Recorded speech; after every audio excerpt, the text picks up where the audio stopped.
So, of course, for those who don't know, Tokusatsu is up and blazing, and you can see it at Pluto TV.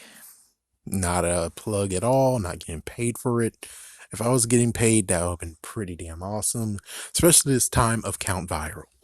But, anyways, oh yeah, and you don't have any choice in it, and of course, Shout Factory has already released Gingaman, so yeah. And of course, as for Lost Galaxy, that's been released on DVD. Anyways, what we got to talk about is Gingaman versus Lost Galaxy, but it's not going to be really a versus. It's just going to be my personal preference of Lost Galaxy always wins it. It's like there is no way, shape, or form that Lost Galaxy gets beaten by Gingaman because Gingaman had a feel of let's go with Jew Ranger, but a little bit more cheery, you know? Gingaman. It's like, what the frick is this? I mean, it's like, I keep on asking, I'm like, so who hasn't actually thought of let's make those coins that's on the Quasar Saber into power coins? Who has not done that yet? It's like, why in the world have we not done that yet? And I'm shocked that even Saban's wasn't crazy enough to be like, hey, do you think we can bring back the original Morpher? No one really noticed. And plus, it's like, oh my gosh, if they would have done that, I would have been like, what? What the frig? They wouldn't be able to do it anyways. The prop would not allow them to, and the buckles will not actually match. So yeah, they did the right deal of not doing it, but still, someone third party should have already made those power coins by now. Anyways, so when it comes to Gingaman is just like Jew Ranger, where you have, I guess, tribal groups that have been here for centuries upon centuries, and they come with the Quasar Sabers, come save the day from this messed up freaking tyrant that's in space or some kind of crap. And well, there you go. There's the full story about it.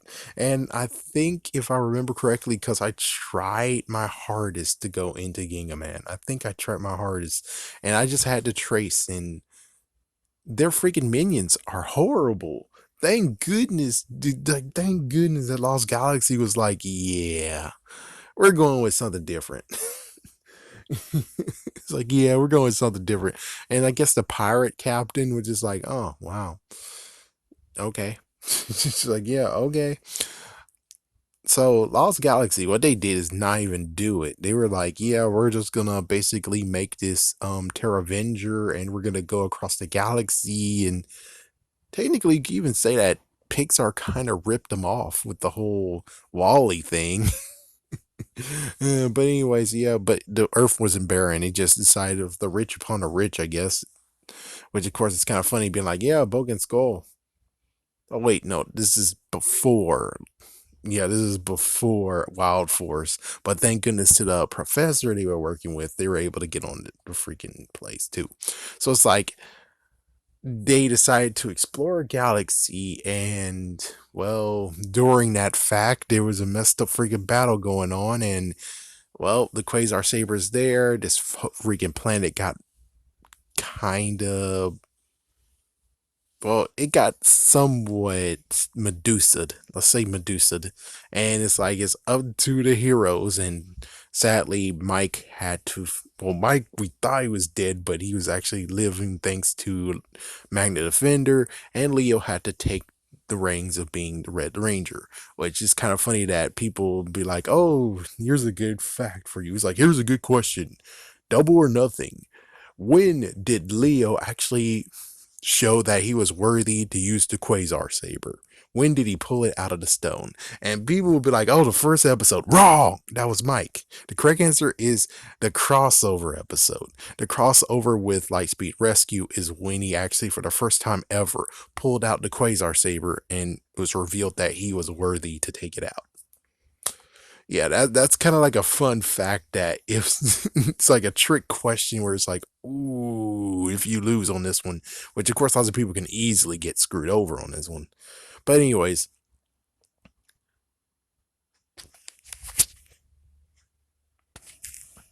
Yeah, so they got warped to another galaxy. And then after that, it like the bees and yada yada. And it just all together, the whole entire story, and the fact it revealed Mike is alive. The only nitpick about Lost Galaxy is the whole Mike sacrificed the Magnet Defender powers and the Taurus Zord just to help Terra Avenger out. And there he is floating in space with no actual, force field around him. He should be dead. It's like, I know, this is a kid show, but it's like, well, couldn't we have planted Magna Defender one last time in a bubble and he pushes him to Leo? I'm just saying that would have actually been very meaningful if you would have done it, but instead, no, no. He's floating in space. Leo grabs him and they go back in the thing and he's alive. It's like, yeah, but that's kind of bullcrap. Meaning, it's like, technically he should be dead. It's like, I know the powers in space, they did the same exact crap of where the girl was in space with freaking Carlos. And it's like, ooh, the girl should be dead at this point. The girl technically should be dead. All right. Anything else? The finale. Oh my gosh, the finale was crazy. And of course, they replaced all the bad guys. They got the it's like, did they? I think they kind of did replace the bad guys a little bit, but not 100%. Either way, it's like the Lost Galaxy story was pretty damn good, especially since the crossover with, like, I mean, in space, they used the Astro Megazord as their actual spaceship to go around or whatever. It's like, yeah, and then of course the tragedy of the person who played as Kendricks was suffering leukemia, so they had to kill off her character. Then we got Corone back to do a redemption story since she was once Astronema, but now she is now the Pink Ranger. Yeah, that's another thing that at the very end they put the sword back in the stone, and then some kind of weird anomaly happened, and Kendricks is alive. Hmm. She apparently was waiting for them, and it's like, what? Hate this. Hate this so much. But anyways, in the end of all of it, it's like there is some little nitpicky stuff, and it's like, yes, I understand that it's kind of discouraging and messed up to be like, hey, why in the world did you get through that frontier? And it's like, good lord. Yeah, but still good storytelling though. It's like it's still good storytelling. Gee whiz, it's still good storytelling, even though there's like two little nitpicks. I bet there's more, but frick it, it's just good, and especially Galacta Beast. And then it's kind of crazy how like some years it took so damn long for me to find out what's the song that they used for the Lost Galacta Beast to show up, and it turns out that it was Best of the Best, which was Power Rangers in Space song. They just took the intro of it. And I'm trying to remember. I think they just took a snippet out of it. That's how they did. That's how they used to do too. It's like they took a snippet out of the song and they made that the Galactopy song. And I was trying to look for it for so long, and it's like, yeah, it's no one would have been able to tell me that it was this song unless I actually heard it for myself. Which, again, it took so damn long for someone to actually be able to upload it because he got the blessing of Ron Wasserman to put up music, so that's the good news. But sadly, well, some days, I don't know, some time ago, apparently one of the songs got taken away from us, and it's like, what the hell? But anyways, Gingaman, I don't know how it ends. I rather not know how it ends. It's just to the point of where it's like the only thing I want to figure out is that Ginga Black or the Black Knight. It's like, how does he actually morph? And apparently he doesn't have that. He just morphs. He just transforms. I was like, oh, okay, cool. Okay, that's cool, I guess. But I kind of want to see how does he do it. And sadly, it's gonna take a long time for me to actually see that. Unless someone actually is like, oh, here's his first morph, which I bet that's somewhere in the freaking YouTube, hopefully. But in the end, Gingaman is just something that's like, unless you were just in Japan and that's it, that's what you got. And it's like, oh, that's cool. But for me, it's like, thank goodness we got Lost Galaxy.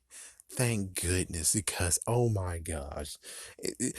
Gingaman. It's kind of funny. It's like Gingaman versus Ghost Sages. Ghost Sages is a little bit better than that.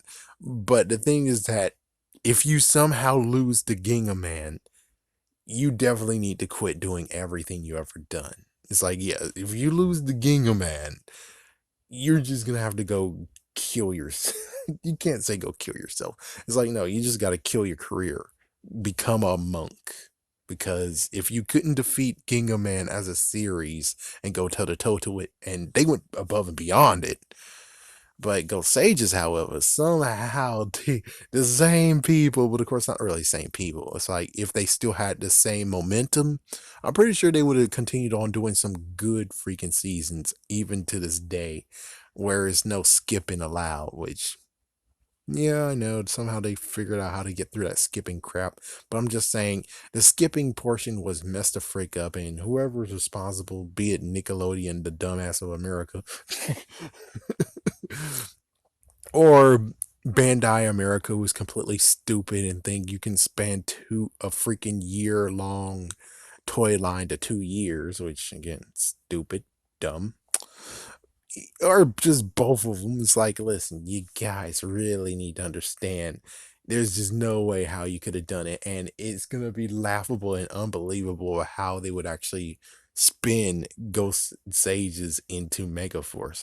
It's like Megaforce, if it was just a standalone show with 40 episodes and you can't actually double dip the chip, it's like they double dip the chip. It's like if they couldn't double dip the chip, I don't want to know how bad it would have got even worse.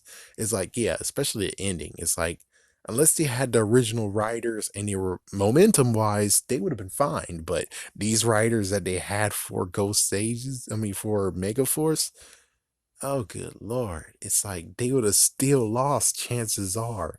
Chances are they still would have lost because they did not have the freaking ante. They should have been had the ante beforehand. They should have figured out crap when they went to Samurai, but they kind of didn't. Yeah, it's like I have no idea what to really say. But at least the good news is that when it comes to Ginga Man, that it was that their prime. Their prime was when they went to in space and said, "Okay, case closed. We're canceling the show." But nope, it got renewed, and then they continued on with the momentum. They decided to say, "Screw Angel Grove. Angel Grove is gone. We're now just gonna do season by season, place by place." And well, the first one was, of course, Lost Galaxy, and instead they decided to go out of space, which, but still, it does actually still, it's amazing that even if they decided to go something that is crazy concept, they still actually were able to freaking rock this. While Gingaman, however, I just don't want to give Gingaman a chance.